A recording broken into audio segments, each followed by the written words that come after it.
گے۔ بدگمانی کی بہت ساری قسمیں ہیں، اس میں 3 بنیادی قسمیں ہیں۔ اپنے بارے میں بدگمانی، اپنے بارے میں بدگمانی، دوسری قسم لوگوں کے بارے میں اور اللہ کی مخلوقات کے بارے میں بدگمانی، اور تیسری بڑی قسم ہے اللہ کے بارے میں بدگمانی، اللہ کی ذات کے بارے میں بدگمانی۔ سب سے پہلے ہم آغاز کرتے ہیں اپنے بارے میں بدگمانی کیا ہوتی ہے۔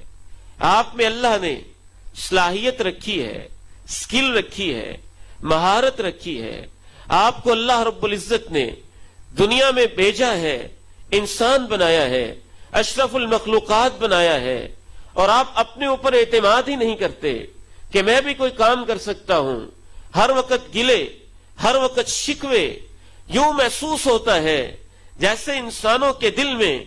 امام ابن قیم الجوزیہ رحمہ اللہ نے کیا خوبصورت بات لکھی، فرماتے ہیں اکثر الخلق بل کلہم یسیء الظن باللہ الا من شاء اللہ، چند لوگ بچے ہیں وگرنہ دنیا میں اکثر لوگ بدگمانیوں کا شکار ہیں، بدگمانیوں کا شکار ہیں، اپنی ذات کے بارے میں، رب کے بارے میں، دوسروں کے بارے میں۔ آپ پہ کوئی مشکل آئی تو آپ نے بدگمانی کر لی کہ میں تو پیدا ہی اس لیے ہوا ہوں، مصیبتیں میرے ہی لیے ہیں، تکلیفیں میرے ہی لیے ہیں، مشقتیں میرے ہی لیے ہیں۔ گزشتہ دنوں میں ایک نوجوان کے پاس بیٹھا تھا، اس کے والد محترم وفات پا چکے، اللہ ان کو جنت میں اعلیٰ مقام نصیب فرمائے۔ یہ اس کی ورڈنگ تھی کہ میں جب گلی میں، چوک میں، چوراہے میں، بازار میں، مدرسے میں، اسکول میں، کالج، یونیورسٹی میں چلتے پھرتے دوسروں کے والدین کو زندہ دیکھتا ہوں تو میری زبان پہ یہ الفاظ اور دل میں یہ احساس پیدا ہو جاتا ہے کہ اللہ ان کے باپ تو زندہ ہے نا، تو نے میرے ہی باپ کو اٹھانا تھا، میں نے ہی یتیم ہونا تھا، میرے سر سے ہی باپ کا سایہ اٹھنا تھا۔ یہ بدگمانی ہے اپنے بارے میں بھی اور اپنے رب کے بارے میں بھی، اور اعتراض بھی ہے اللہ رب العزت کے فیصلے پہ۔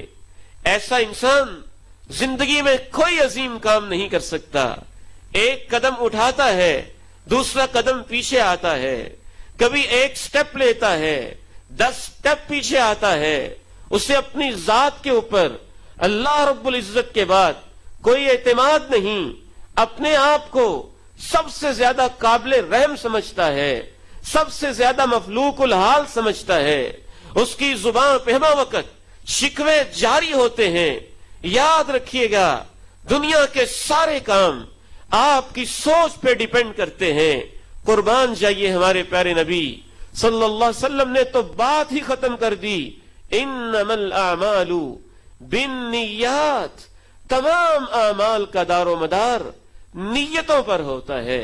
اگر آپ کی سوچ یہ ہے کہ میں کچھ نہیں کر سکتا، میرے اندر کوئی صلاحیت ہی نہیں ہے، میرے اندر تو بس خامیاں ہی خامیاں، کوتاہیاں کوتاہیاں، کمزوریاں کمزوریاں، میرے حالات ایسے، میرا ملک ایسا، میرا معاشرہ ایسا، میرے والدین ایسے، میرے بچے ایسے، میری بیوی ایسی، میری ذات ایسی، میرا کلر ایسا، میری رنگت ایسی، میرا قد ایسا، میری عقل ایسی، میری سوچ، میری ویژن۔ بس اپنے بارے میں انسان جب بدگمانیوں کا شکار رہے گا تو سب سے پہلا نقصان یہ ہوگا جیسے وہ سوچے گا اس کے ساتھ اللہ ویسے ہی کرے گا۔ رسول اللہ صلی اللہ علیہ وسلم ارشاد فرماتے انا عند ظن عبدی بی، اللہ کا ارشاد ہے میں اپنے بندے کے گمان کے مطابق اس کے ساتھ سلوک کرتا ہوں۔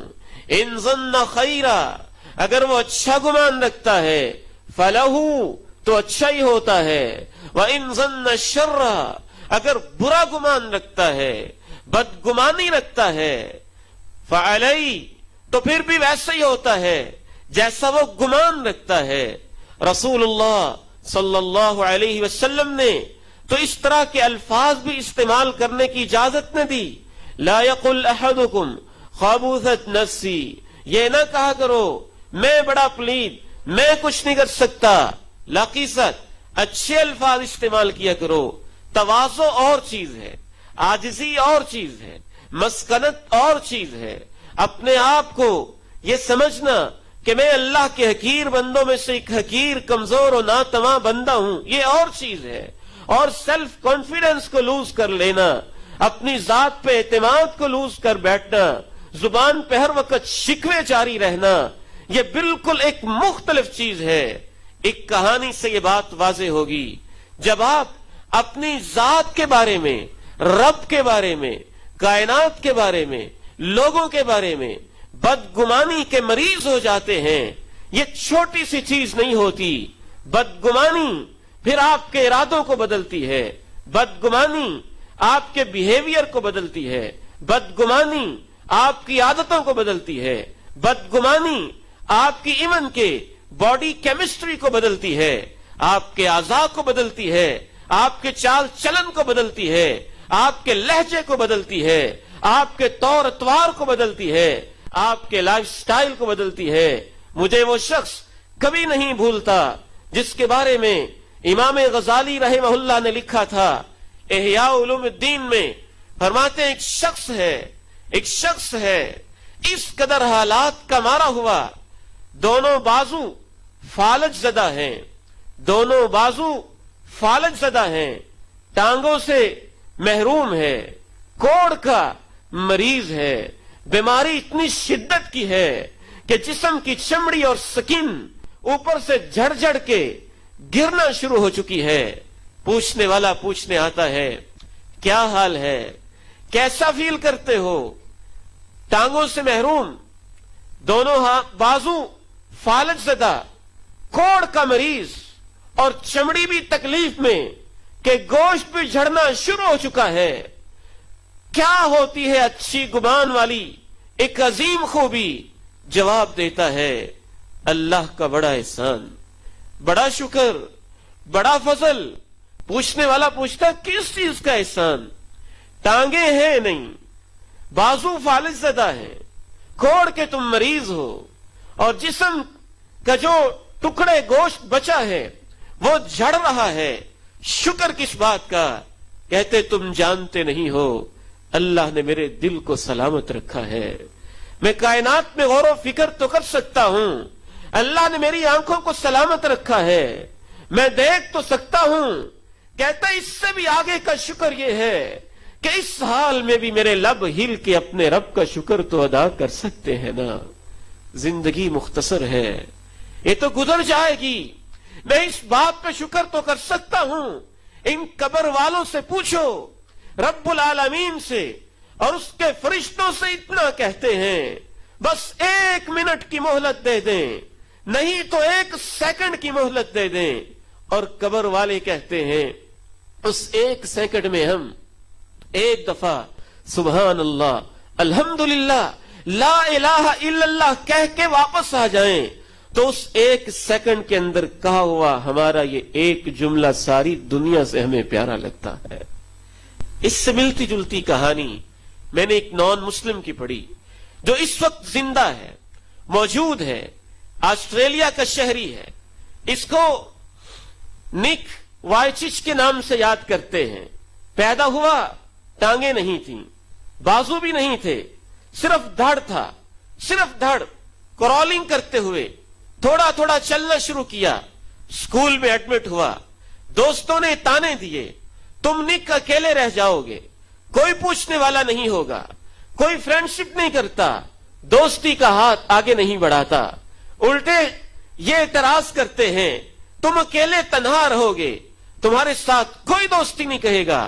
وہ اپنی داستان خود بیان کرتے ہوئے کہتا ہے کہ جب میں نے تانے سنے، بازو دیکھے، ٹانگیں دیکھیں، محروم، بازو سے محروم، صرف ایک دھڑ، کرالنگ کے ساتھ زندگی بسر کرنا مجھے بڑی مشکل لگی. میں زندگی سے اکتا گیا اور میں نے گھر میں جو سوئمنگ پول یا کوئی ٹب وغیرہ کوئی بڑی چیز تھی، پانی بھر کے میں نے اس میں اپنے آپ کو مارنے کی کوشش کی، خودکشی کی، رب نے بچا لیا. کہتا ہے دوبارہ خودکشی کی، پھر رب نے بچا لیا.